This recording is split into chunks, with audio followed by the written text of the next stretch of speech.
Good afternoon. I'm Dr. Bonnie Henry, the Provincial Health Officer for British Columbia, and today, for July 17th, this is our update on COVID-19. I'd like to start by acknowledging with gratitude that we're on the traditional territories of the Lekwungen-speaking people, the Songhees and Esquimalt First Nations, and we're grateful to be able to present from these territories today. While we had not planned to have a media briefing this afternoon, there have been a number of developments in different areas of the province over the last couple of days that I believe are important to address in person, so I can answer any questions that are brewing and that have come up and make sure that we can give some important messages for people as we head into another summer weekend. But to start with, we have 28 new cases in British Columbia today.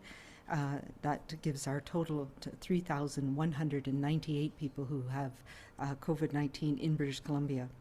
That includes 1,032 people in the Vancouver Coastal Health region, 1,676 people in Fraser Health region, 136 people on the Vancouver Island Health region, 235 people now in Interior Health region, 68 people in the Northern Health region, and 51 people who are from outside of Canada. We have 207 active cases, of whom 18 are in hospital now, 2 of whom are in intensive care or ICU. We have no new deaths to report. Our total remains at 189 people who have died from COVID-19. And we have 2,802 people who are now fully recovered. There has been, however, one new healthcare-associated outbreak, and that is at the Neonatal Intensive Care Unit at St. Paul's Hospital in Vancouver. I will say that the maternity unit remains fully operational, and a backup, separate NICU, as we call it, our Neonatal Intensive Care Unit, has been set up at St. Paul's so that infants and families can continue to safely receive the care that they need. Contact tracing is ongoing to understand how the virus was introduced into people in the NICU, and Vancouver Coastal Health is investigating with St. Paul's and with the staff there and to ensure we have identified everybody. There are a number of families and staff who have been contacts who are now isolated, and the families involved, everybody involved is right now being monitored carefully by Vancouver Coastal Health. On the positive side, in terms of healthcare facility outbreaks, the outbreak at Maple Hill long-term care facility in the Fraser Health region has now been declared over, so that is good news.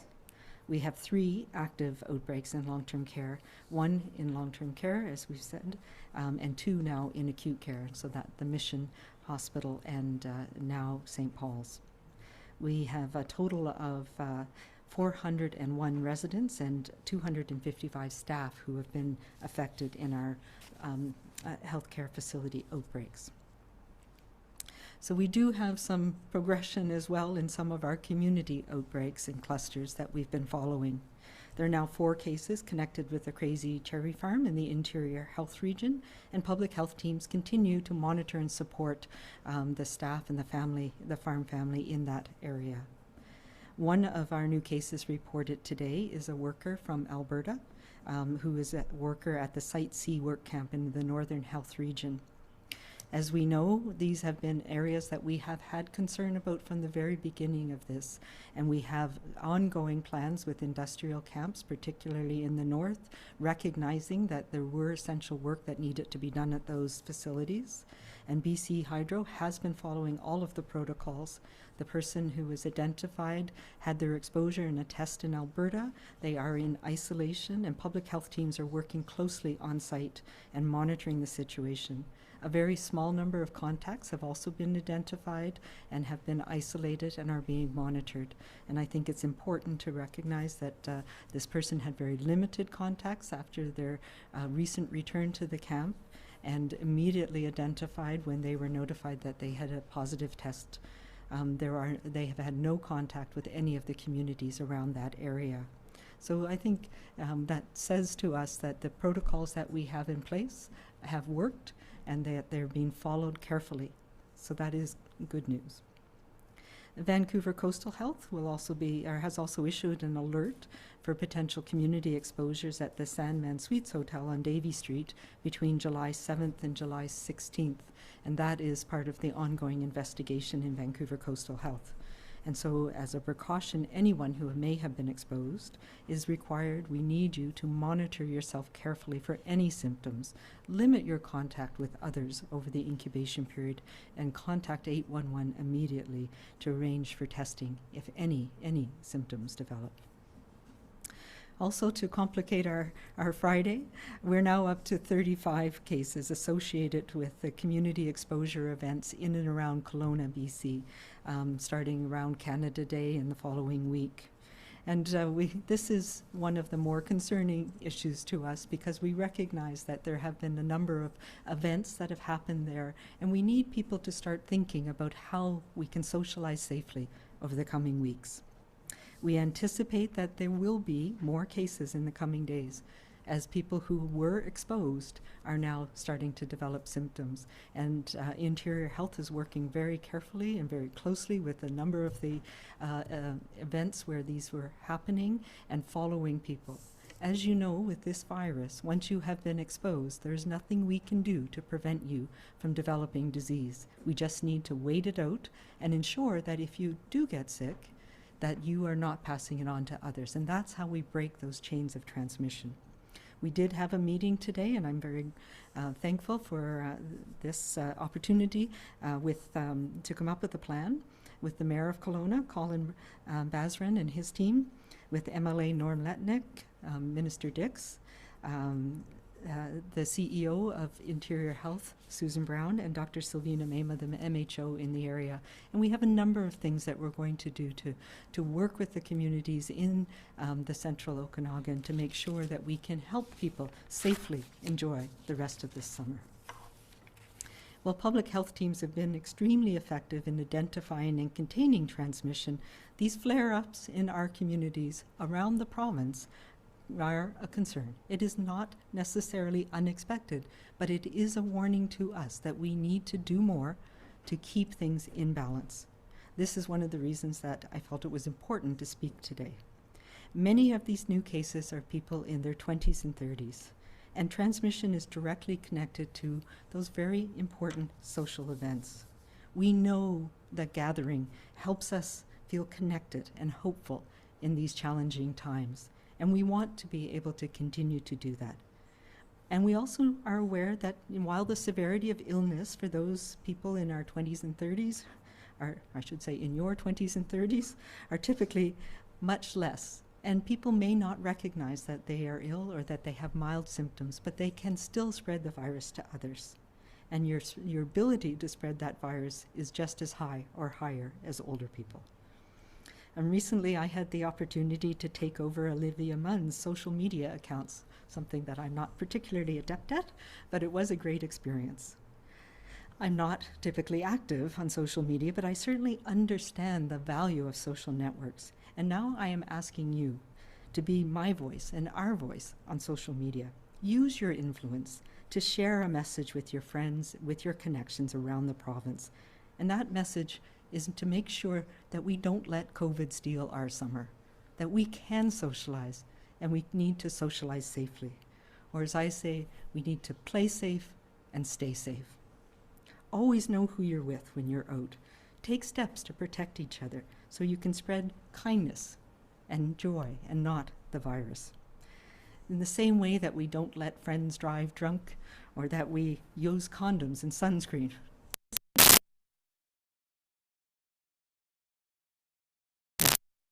safely this summer. So whether you're on a boat, at a resort, at somebody's house, if you're hosting an event, you have an obligation to keep your gatherings small. We know the maximum is 50, and that's with social distancing. But you want to keep your bubble small, and if you're having others around that are not in your close contacts, which we do when we're out in the summer, make sure that they're small numbers, but also know everyone who's attending and be able to reach them afterwards. That's one way we protect each other. We want to know if we've been exposed to somebody who may have this virus so that we don't bring it home to the people that we love. So the best way to do that is to have a designated contact keeper. When you go to a party, if you're the person organizing it, get a contact information from the people that are there. And then public health can use that, if we need to anonymously send messages to people to make sure they know if they've been in an exposure event. And that way we can find people quickly. We can break these chains of transmission and stop the spread in our communities so that we continue to enjoy each other's company safely. So whether you're at home or on vacation, young or old, we all continue to have a role to play to keep ourselves safe and keep each other safe. And as we have been opening, it doesn't mean that this is over. And we saw from the serology report that was issued this week, most of us do not have immunity right now, and we have to protect each other from another surge.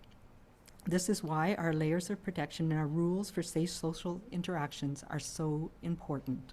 It's what's going to allow us to enjoy our time together in the coming months. So whether you're from BC and you're traveling to experience British Columbia, whether you're here from Alberta or Ontario or from the US, you need to all follow our rules here to keep each other safe.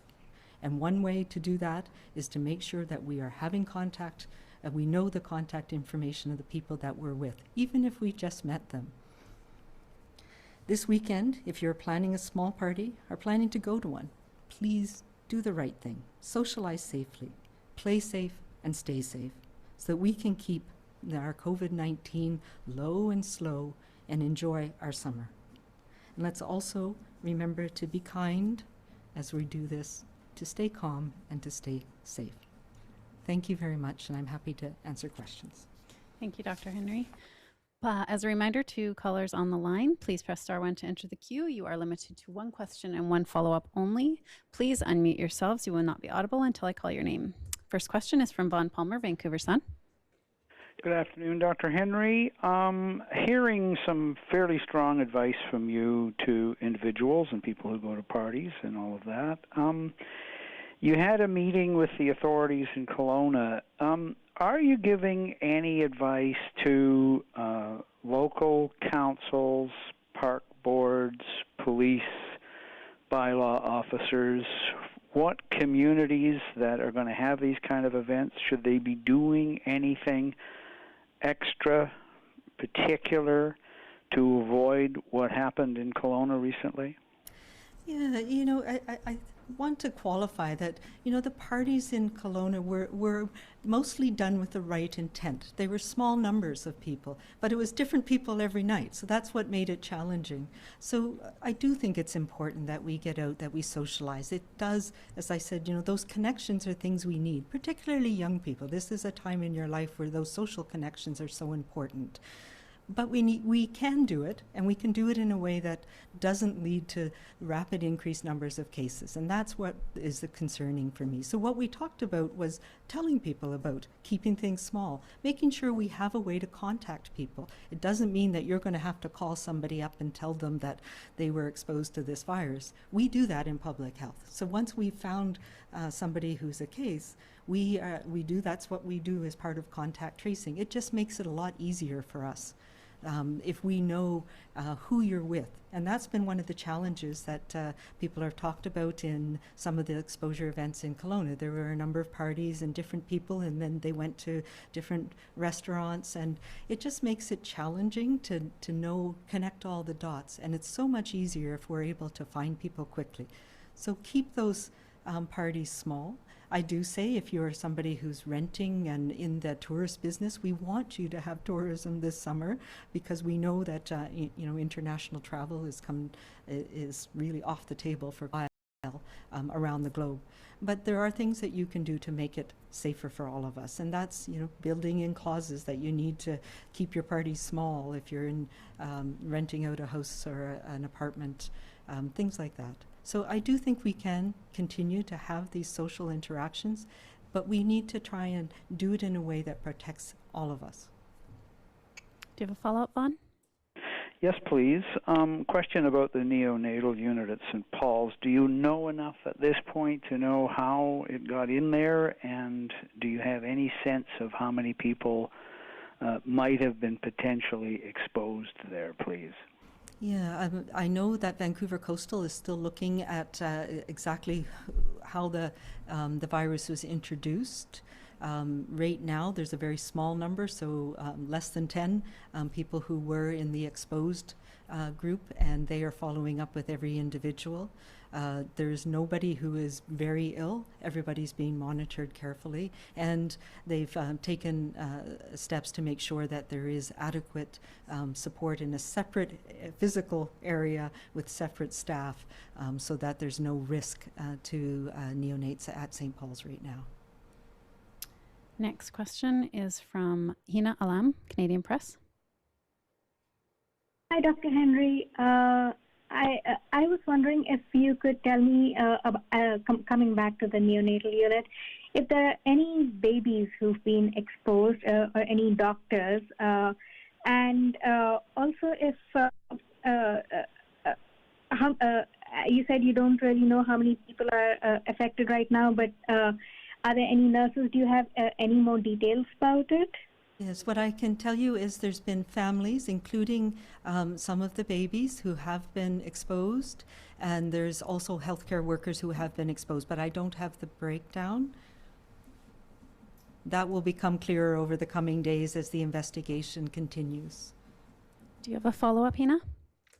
Yes, please. Thank you. I was also wondering what happens, do you know what happens to babies who've been exposed, especially since if they're in a NICU, then they would probably have special needs. What happens to them, any effects? And it also said that the mask policy is now being introduced. Why wasn't that policy in place earlier? Thank you, Dr. Henry. Thank you. Yeah, so what we do know is that some neonates, some infants, can have more severe illness. There's not been any severe illness in infants in BC or in Canada that we're aware of, and most young children, even infants in the intensive care unit do very well with this. There's no infant in the NICU at St. Paul's right now who has severe illness or worrisome illness at all. So that's good news, but we'll obviously be watching very carefully. So mostly young children, even infants do very well with this virus, thankfully. And the other question, yes. So there was a policy that had come out around families in the neonatal intensive care not requiring a mask when they were with their baby. And the challenge, of course, becomes most of our neonatal intensive care units are in single rooms, and this one is a more of an open intensive care unit, NICU. Although the bassinets were at least 6 feet apart, there were no barriers between them. So that meant that there was potential for people who were in the NICU to be exposed. So that's why we're watching very carefully and why the why the NICU has been closed.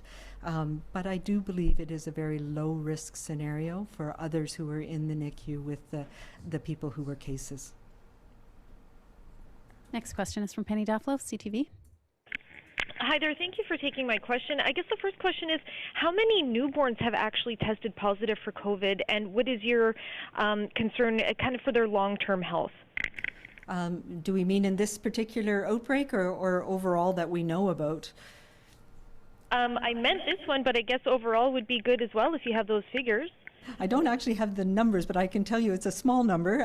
Certainly across Canada, that is something we've been watching very carefully around the world. And there's Dr. Deborah Money, who's one of our obstetrician gynecologists here, is leading a study across Canada looking at pregnancy and COVID and following both mums and babes through that process. And we've had a number who have delivered already, and we've had nobody who, we've had a couple of infants who have tested positive, but none of them have had serious illness. There's one infant who's positive in the NICU at St. Paul's, but is not showing signs of illness. Do you have a follow-up, Penny? I do, yeah. You know, we've done so many stories in the last few months, hearing from doctors of all stripes, even, pain clinics and whatnot, from people who have a reluctance to go see doctors, whether it's because they think they're too busy or people are worried about catching COVID in a medical setting. And I just wonder if you could speak to pregnant people right now, just your thoughts on anybody who might be hesitant to go to a hospital or a medical setting because of this news, what you'd like them to know. Yeah, you know what? We have been working very hard to make sure that it is safe for everybody, and that was something we talked about early on. It is absolutely safe to go into the hospital for your pregnancy, for your delivery, for the care that you need, and we will continue to make sure particularly all of our obstetrics units around the province have been working very carefully to make sure we screen people appropriately and we keep people away. It is unfortunately one of the reasons why we limit people who are going in with mums who are giving birth, so that we don't have more people who might increase the risk in those units. This is an unfortunate event. Thankfully, nobody is seriously ill right now, and we do know that we're putting every measure in place to make sure it's safe. So it is safe for mums who are planning to deliver at St. Paul's. Women's Hospital, of course, is also back up and available as needed. Next question is from Moira Witten, the Tyee. Hi, good afternoon, Dr. Henry. I'm curious, when you presented on with your colleague on serology testing and the first study out yesterday, I'm curious what effect this might have on what we know when schools reopen in September. Do you foresee using serology to examine teachers and other school staff, like you mentioned you might with healthcare workers? Yeah, it's a little bit of a challenge. Probably not. We've not had a lot of exposure in that setting. So what we want to find is, where are the higher risk settings? So we wouldn't expect that teachers would necessarily have antibodies. But it is one of the populations we'll be looking at. It will be helpful for us to know, and we probably won't be able to tell in BC, even though we had kids back at school for a month, because our rates have been so low. But in those other countries, and I'm thinking about Korea and other countries where they had children in school, to understand how much transmission happened.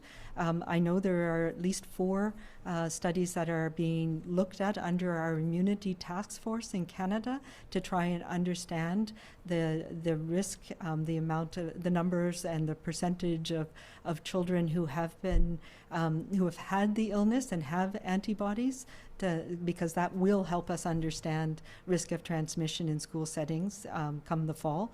I am a little bit afraid that we're not going to have those answers, because around the world what we're seeing is that young people really don't get it as often as older children. And why I'm talking about is children under the age of 10. Once you're over 10, your risk goes up to be more like an adult, but young children in particular seem less likely to get infected, have milder disease, and less likely to pass it on.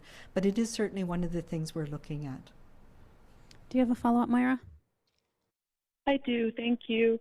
With the growing number of people considered recovered in the province, is there any, are you hearing of any people, feeling more immune, or how people are conducting themselves? And do you have any advice for the people who have recovered in the province on how to act in the coming weeks?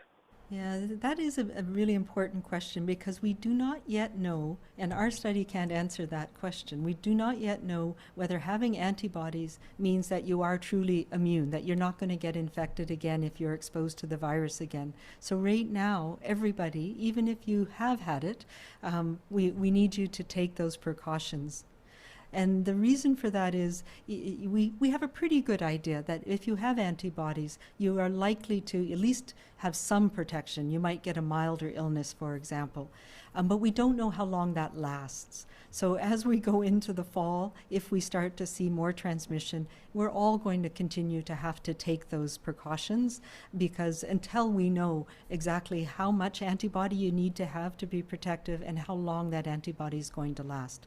hopefully we'll get some more of those questions. There's studies being done across the country and across the globe that is going to help us answer those questions. But right now, we don't yet know. So everybody needs to continue to use the precautions of safe physical distancing, wearing a mask if you can't maintain that distance consistently, keeping our bubbles small, making sure we're not in those enclosed spaces with poor ventilation, with lots of people and talking and dancing.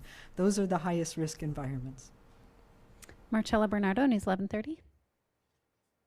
Hi, Dr. Henry. Thanks for holding this special meeting today. I guess you could say we weren't expecting it, but you mentioned today that you want young people to get the message out to their friends. Don't let COVID steal our summer. Going back to the whole COVID fatigue issue, I'm noticing in restaurants people aren't giving their contact information. A lot of young people don't seem to care, thinking that they still want to have fun this summer. I guess what's your message to everyone about the need that the second wave is just around the corner if we don't do what we're supposed to do? Yeah, you know, I think most young people are, I mean, I empathize. It's been a rough couple of months, and especially if you're a young person who's going through the, you know, what am I going to do with university, with my job? Am I going to get a job? And not being able to be around the friends that I'm connected with or I need to connect with. So, yeah, I don't want COVID to steal our summer. So that means we all need to do our bit. We can have fun, and we can do it in a way that is safe for everybody and is not going to lead to spillover. And this is what I'm most worried about. The more people that we have who are infected in social environments like this, some of them are going to be healthcare workers. Some of them are going to work in situations with people who are or live in families where there are people who are older or have health issues. That's the worry that we're going to have. And once we get into that, if we start seeing more people in hospital, more people getting sick, more outbreaks in hospitals, those are when we have to start stepping back on some of the opening up that we're doing. So as I said, you know, open isn't over. It just means we need to take precautions and do it in a safe way. And it's only fair to the people who are working in those environments too. You know, if we're there moving from table to table, that puts the people who are working in the restaurants at risk. And they have people that they care about at home too. So let's all do our bit. We can still have fun. We can still enjoy BC. We can still enjoy each other's company, but just do it in a way that minimizes our risk of having major outbreaks. Do you have a follow-up, Marcella? Actually, no, I don't. Thank you. Next question is from Catherine Garrett, My PG Now. My question is in regards to the Site C case. I want to know if the worker disclosed that they were awaiting test results before they traveled, and if so, then why were they allowed to? Yeah, those are details that I'm not aware of. I don't know if that question was asked before the person traveled, and I'm not entirely sure why they were tested in Alberta. There are many reasons why people might have been tested. So I do know that as soon as the person received the information that their test was positive, they immediately reported it. And also the protocols that people coming into the environment, regardless of whether they had a test or not, are isolated and kept from having contacts with very many people. So those protocols, I think, are protective as well. Having said that, I do know that that will be a question that will be added to the questions that are asked to everybody who comes into the industrial camps going forward. Do you have a follow-up, Catherine? Yes, please. There are 3 new cases in Northern Health for the first time in over a month. I want to know if these are a part of an ongoing outbreak or if they tested positive elsewhere and just returned home to the health region. Yeah, it's a combination. They're in 3 different communities, and there are different situations for each of them. I know one at least was travel related, and the other 2, the investigation, actually 2 of them were travel related, one from out of province, and the investigation is ongoing with Northern Health in all of them. I do know as well that they are at home and being followed, and the small numbers of contacts in each case are also being followed.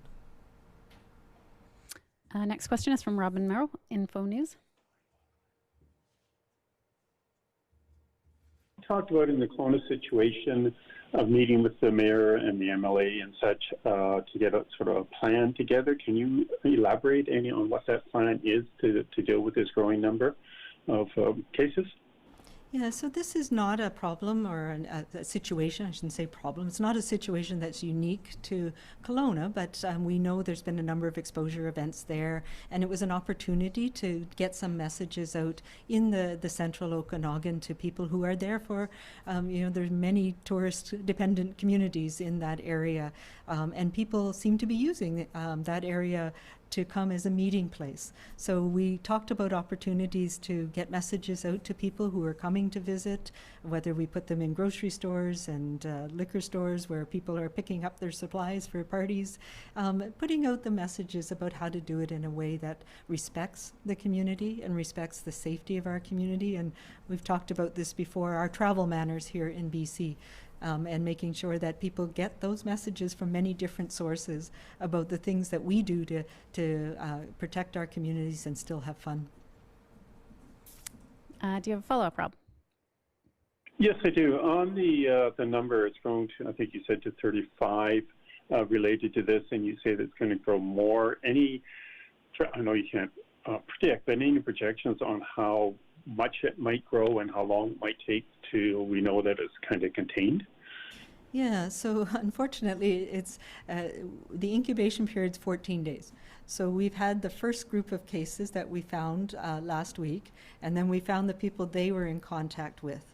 So that's the second generation. And some of those people are now starting to get sick. And they on average, it's people start to get sick after exposure about day 5 to day 7. So we're now in the third generation of the people that they had contact with. So if we can find everybody quickly, we can stop that next generation from being exposed. So our aim is finding people as soon as possible so that they're early in their incubation period and we can support them in staying at home and staying away from others through that 14-day period. And if they do get sick, there's nobody else that's going to get sick from them. So that's how we do it. So it takes several weeks to know.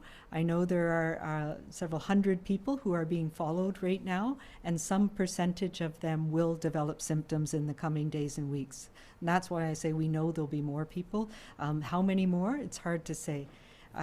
Some recent data has shown that that from a number of other countries, not here from BC yet, but that household contacts, so if I live in a household with somebody who tests positive, the chance of my getting sick as well is about 14-15%.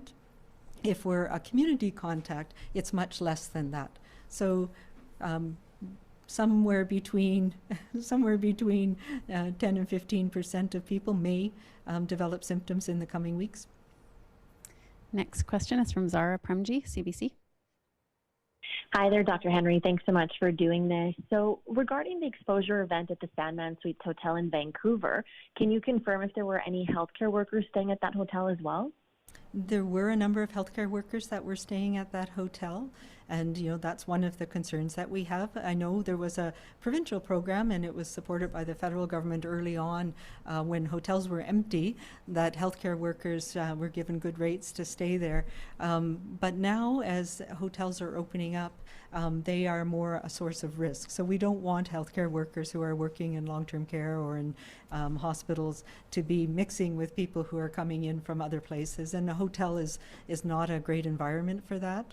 So that is one of the concerns that we have around Sandman, for sure. Do you have a follow-up, Sarah? Oh, of course. So regarding the outbreak at the NICU, you mentioned the families involved are now isolating. Does that mean they can't go and visit their babies in the NICU? And I just want to confirm, you said one infant who has tested positive for COVID in the NICU. Is that from this outbreak? Yes. The one infant is part of the outbreak. And no, that we isolate families together when they have infants. So yes, they are with their infants.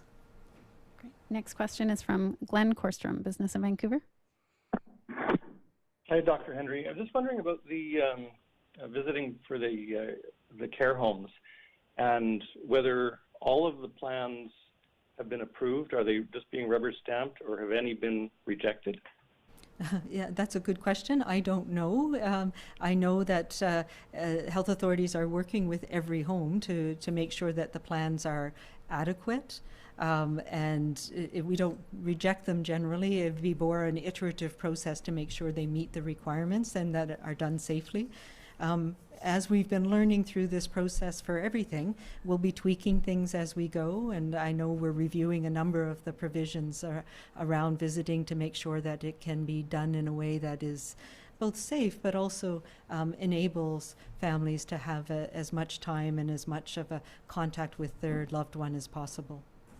So as we've said from the beginning, we'll be tweaking things and hopefully being able to expand visiting as we go forward. Do you have a follow-up, Glenn? Yeah, just on the hiring of staff, as Minister Dix was saying, there's $165 million earmarked to hire up to 3 people for each one of these homes. I'm just wondering how the recruitment is going, and have these people been hired, or is there trouble hiring them or getting them at work? I'm afraid I can't answer that question. Those are questions that we'll have to put to Minister Dix next week, I'm afraid. Or we can get back to you on some of that information. We have time for one more question this afternoon.